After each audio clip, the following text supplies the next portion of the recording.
Hi there, and welcome to This Day in History for November 10th. November 10th is the 314th day of the year in the Gregorian calendar, 315th in leap years, with 51 days remaining to the end of the year. Today's word is impromptu. Impromptu can be an adjective, an adverb, or a noun. As an adjective, impromptu means done without being planned, organized, or rehearsed, such as an impromptu press conference. As an adverb, impromptu means without being planned, organized, or rehearsed, such as he spoke impromptu. As a noun, impromptu means something that is impromptu, or a short piece of instrumental music reminiscent of an improvisation. Impromptu comes to us from French, Latin before that. First known use of impromptu is 1764 as an adjective and 1683 as a noun. Impromptu.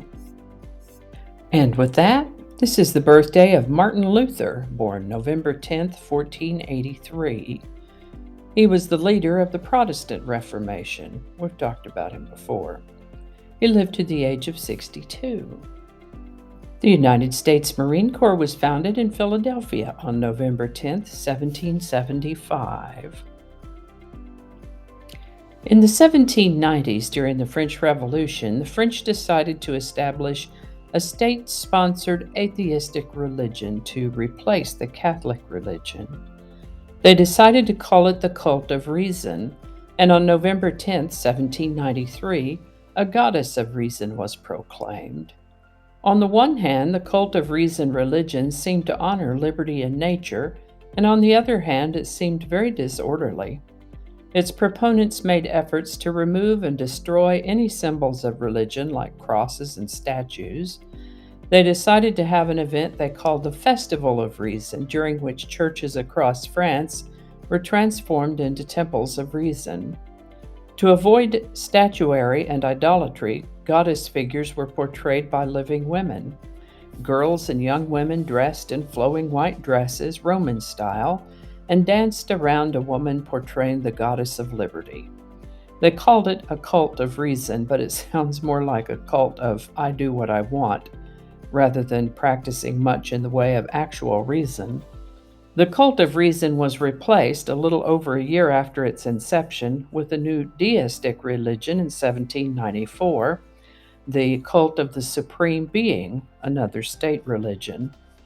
Just my opinion here, but I think humans are hardwired to follow some kind of faith, and the separation of church and state is always a better idea. Once Napoleon Bonaparte came into power, he said enough of that nonsense and banned these cults with his law on cults in 1801. The Eagles are a rock band that formed up in 1971, initially composed of Don Henley, Bernie Leadon, Randy Meisner, and the late great Glenn Frey. May he rest in peace. They released their first album, self-titled Eagles, in 1972. These guys have put out a lot of great music over the years. Their 1979 album, The Long Run, would be their last studio album as they disbanded in 1980. For a while, they would get back together later on and experience a few changes in personnel, but what we really want to talk about today is their song Heartache Tonight, a single from their Long Run album. Heartache Tonight hit the number one spot on the Billboard Hot 100 on November 10th, 1979. Great sounds, great music, these guys. Heartache Tonight by the Eagles, number one on November 10th, 1979. Link in the description. And I think that's going to do it for us today. Thank you so much for watching. Consider subscribing if you haven't already. Feel free to share this video with the link in your email, messaging, or social media. If you enjoy this series, you can check out the playlist that contains these videos. I'll put a link to that in the description. That description lives on YouTube, so for other platforms, I'll include a link to my blog page that is called No Really. You can also find me on Rumble, Parler, BitChute, and Getter. All those links in that description. Alrighty, that's all I can think of right now. Thanks again, and I'll see you next time.